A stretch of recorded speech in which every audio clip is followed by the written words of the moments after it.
Hi, this is Jim Lyon, the host of the All That to Say podcast.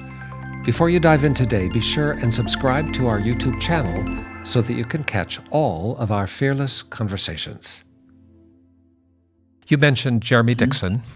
Geremy Dixon is the pastor of a very dynamic congregation in LA, in Inglewood, called Center of Hope, congregation of the Church of God, with which I'm also a part. And tell me a little bit about that. Geremy is someone I also know well. How did you connect there? Well, it's a miracle of a story. I actually first met Jim's father, Bishop Dixon, who's no longer with us here. It's a bit of a continuation of the story of coming to Los Angeles. I remember, like I said, it was shaky at first, and I finally got my footing. And in getting my apartment, I was able to kind of branch out into the city and see what it had to offer. I was taking classes. I had an agent very early on. I had an acting coach that stood in the gap for me. So it started to happen really quickly for me. But very quickly, I started to recognize kind of an emptiness in our city with respect to faith, specifically my industry. I guess I'd never been in an environment where it seemed faith was not even an ingredient in most people's lives to existing, let alone success. And that pull into the industry, that kind of emptiness, that invisibility that so many young people that come to this town struggle with, I begin to feel right away. And I remember I was at a party or something, and it's an interesting story. I was at a party somewhere in the hills, like going with someone, and there was this they had these like tables, but the tables were coming out of the ceiling. It was like really cool architecture. I remember leaning on one of these things, and I actually remember I was kind of like just on my own, trying to find my way, like a lot of folks do. And I was sitting there and I was hanging out, and I walked away, and someone was looking behind me. They say, "You see that?" And I looked, and these things coming out of the ceilings were upside down crosses. And I remember like it just kind of hitting me like, oh God, like, you hear about kind of demonic activity or how, how Satan shows up in spaces where he's invited, where the Lord is not invited, where the Lord is stuck at the door type feel. But you never see them manifest themselves in such a physical way. It's usually the undercurrent of feeling like, oh, I don't want to be here. But it was just so clear. And I remember this cross upside down and this kind of glow. They had these red lights. And I can just remember fleeing, like, oh, I got to get out of here. And I left. And I remember being home being like, you know what? I need to go to church. And it was like 2:30 in the morning. It was Saturday night. I was like, I got to go to church. And then that voice in my mind was like, it's 2:30. Just go next week. You know what I mean? Like, what do you 2:30? What, church is going to start in 4 hours? 5 hours? You're going to be. And I remember telling myself, okay, if I wake up in time, I'll go find somewhere. But if I sleep in, I'll wait till next week or wait till another time. And I remember I went to sleep. It was probably like 3:00. Woke up at 6:15 as if I'd slept 15 hours. And I was like, oh, okay, fine. It was like this mental inside my head conversation with myself around direction.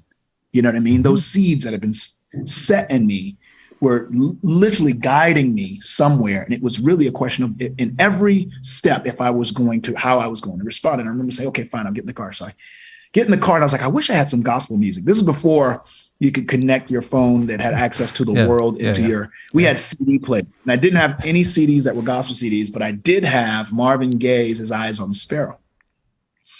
So I plugged it in, put the CD in, and I started to drive. And as you can imagine, the second it comes on, I start crying. I'm like weeping, like sobbing. And I'm driving down the 101, just sobbing, looking for signs of a church.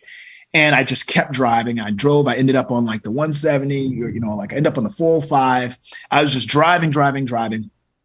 And it's funny because I saw a steeple past, but then I realized I was too far along to exit to be able to go to that one. So I let it pass. I find myself on the 105 True story.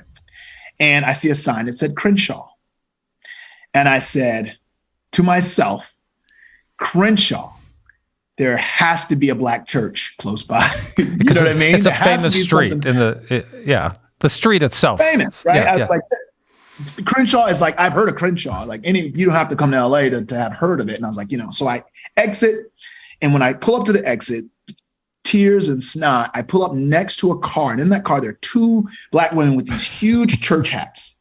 And I mean the kind that have like fruit baskets or bird nests, like huge, touching the top of the car.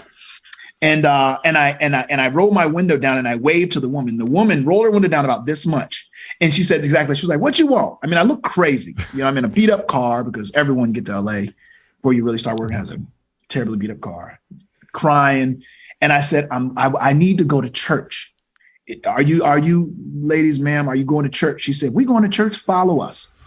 Follow her all the way up Crenshaw to Hardy Park, crying. I can feel the emotion come right now, but I'm gonna beat it back. And I get out. Her name was Mrs. Love.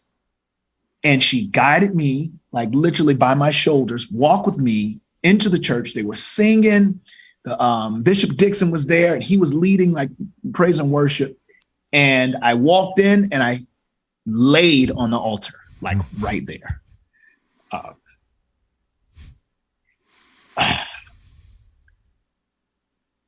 I just kind of went back to that place. It was that. I'm almost there with you, and I didn't see it. It's so powerful. Sometimes sometimes it takes walking into a place, arriving, and then it hitting you. As we said, God wastes nothing. Everything was designed for that moment to get me to that place of surrender. So I remember laying on the altar for the rest of the service, and I laid there and I came up, I listened, and Bishop Dixon never told me to move. He never got anyone to whisk me away. He just let me just kind of sit there. And then after church, he came over and the people came over, they prayed for me. And then he basically said, asked me some questions about where I'd come from. I told him how I'd got there. And he just said, you're okay, you're safe. And that was 20 years ago that happened. So I kind of stumbled into First Church of God. It was called Center of Hope. Bishop Dixon, took me under his wing, became like a mentor to me. And he had a son that was not in the ministry, that was 23 at the time, just like 22 at the time, just like me. I think I'm older than Geremy by like 6 months or something. And that's how I met Geremy. But I didn't, Geremy was kind of like doing his own thing. He grew up in LA and we met and he was a really great guy. But, Bishop Dixon he just took it upon himself to really